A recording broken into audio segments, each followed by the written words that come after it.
দর্শকরা, আজকে একটা হৃদয় বিদারক ঘটনা আপনাদের সামনে তুলে ধরছি। এই ঘটনা সমাজের জন্য অতি লজ্জার, এই ঘটনা সমাজের জন্য অতি দুঃখের।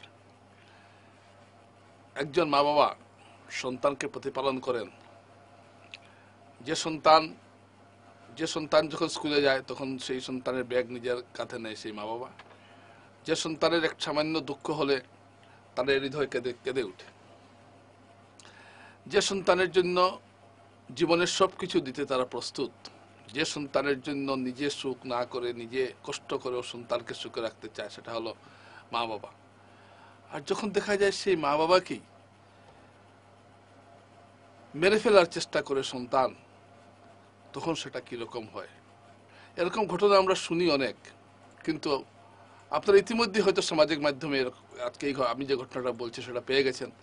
কিন্তু তারপরেও এটাকে আমি এই জন্য আনছি যে আমার যারা দর্শকরা আছেন তারা যাতে এই ঘটনাটা দেখেন, তারা যাতে এই ঘটনাটা বোঝেন, এবং এই সমাজের যে একটা রোগ, মা বাবাকে না দেখার যে একটা প্রবণতা, এটা যাতে রোধ হয়, তাই আমি আপনাদের কাছে এই বিষয়টা হাজির করছি।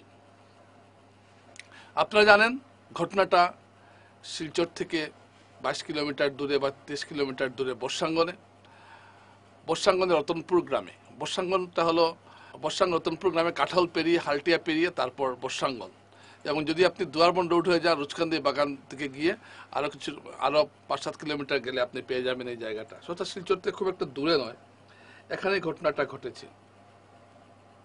আপনারা জানেন যে বৃষ্টি হচ্ছে, বৃষ্টির ফলে বন্যা হচ্ছে, এবং এই গ্রামেরই একটা ছেলে না, কুলাঙ্গার হবে, কুলাঙ্গার। সে তার স্ত্রীর সঙ্গে মিলে যুক্তি করে তার মা বাবাকে একটা ভাঙ্গা ঘরে, যেখানে বন্যার জল পড়ে যেতে পারে, সেখানে রেখেছিল এবং দরজা বন্ধ করে দেয় যাতে বন্যার জলে তার মা বাবার মৃত্যু ঘটে। দর্শকরা চিন্তা করতে পারছেন কি ধরনের জঘন্য পাশবিক ঘটনা ঘটাতে চেয়েছিল এই ছেলেটা, এবং তার স্ত্রীর সঙ্গে যুক্তি করে। যাই হোক, একটা কথা আছে, রাখে হরি মারেকে। গ্রামের মানুষজন কিন্তু এটা টের পেয়ে গেছেন এবং তারা গিয়ে উদ্ধার করেছেন এই বৃদ্ধ এবং বৃদ্ধাকে। এই দৃশ্যটি আপনারা দেখুন, আপনাদেরকে আমি দেখাচ্ছি।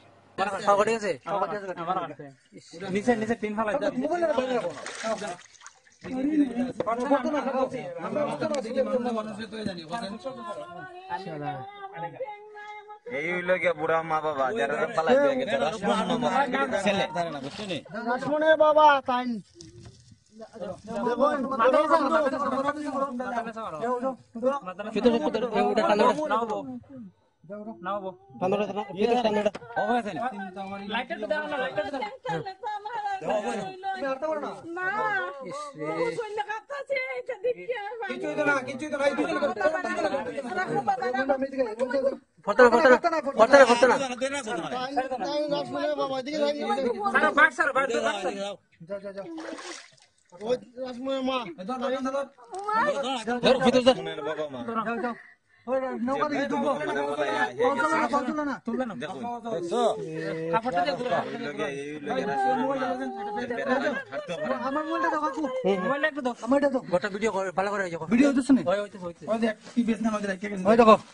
দেখো সবাই কিরকম বিছনার মধ্যে রাখিয়ে গেছে মা বাবা, ছেলে থাকা সত্ত্বেও।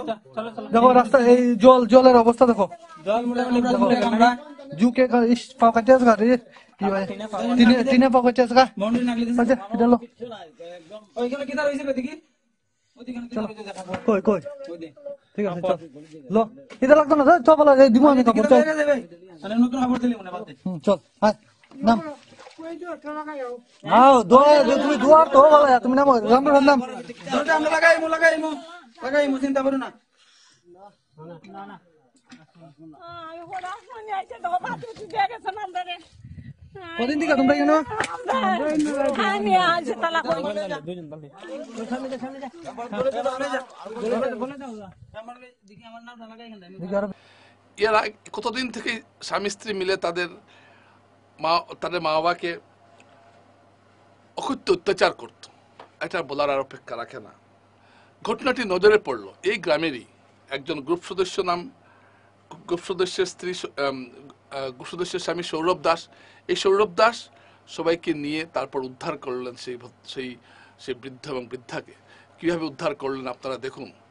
যদি তারা উদ্ধার না করতেন তাহলে এরা জলে ডুবে এখানেই মারা যেতেন। এত ঘৃণিত হতে পারে সন্তান।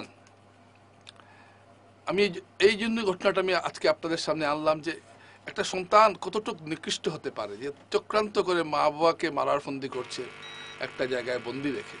দর্শকরা, আমি একটা দিকে একটু আমি যতটুকু দুঃখিত হয়েছি, ঘটনাটা যতটুকু দুঃখজনক, হৃদয় বিদারক, নির্মম, পাশবিক, যে বিশেষণই ব্যবহার করি, কিন্তু সঙ্গে এটাও ঠিক যে এখনো সমাজে মানুষ আছেন যারা এর বিরুদ্ধে রুখে দাঁড়িয়েছেন এবং তারা বলছেন যে এই যে ছেলেটা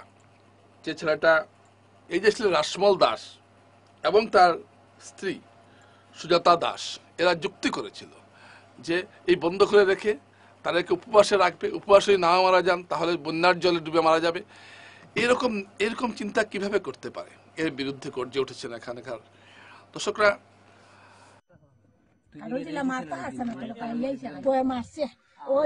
কেটা মারছে? বউয়ে মারছে? শ্বশুর রে? কেটা লাগে মারছে? দেখি ইয়ে সব বলে এটা বউয়ে মারছে? কোন দিন? কিতা দিয়া মারছে? চারটা আম দিছে? হ্যাঁ, তখন আমি একটা আম রাখছি না, তিনটা মিলা তিনটা আম খাই দেওয়ালে দেখি খাই আমি কইতেছি আমি তোমার তিনটা আম দিয়েছি, তুমি চারটা আম খাইছো, খাইছো আমার জন্য খাই তোরা রাখতাম না। এইটা না একটা বাং দিয়া খালি এমনি হারাইছে কিতা দিয়া? বার দিয়া? বাং দিয়া দেখি হাতটা খুলে দেখাওছেন, দেখাও এই সব বোনা সেটা দিয়ে মারছে। এ ভগবান, সেটা তো মানুষ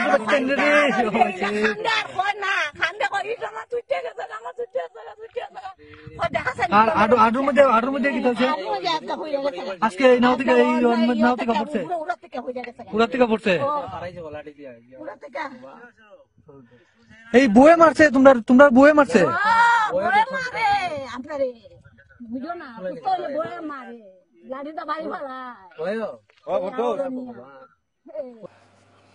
আমি ভাবতেও পারি না, আপনি ভাবতে পারবেন না, আপনারা যারা দেখছেন তাদেরও মা বাবা আছেন বা অনেকে আছেন সন্তান আছেন, তো সবারই একটা মা বাবা এবং সন্তানের মধ্যে একটা এমন একটা সম্পর্ক, সেটা স্বর্গীয় সম্পর্ক, সেটা বলার অপেক্ষা রাখে না। কিন্তু এই ধরনের লোক যে সমাজে আছে এটা চিন্তাও করা যায় না।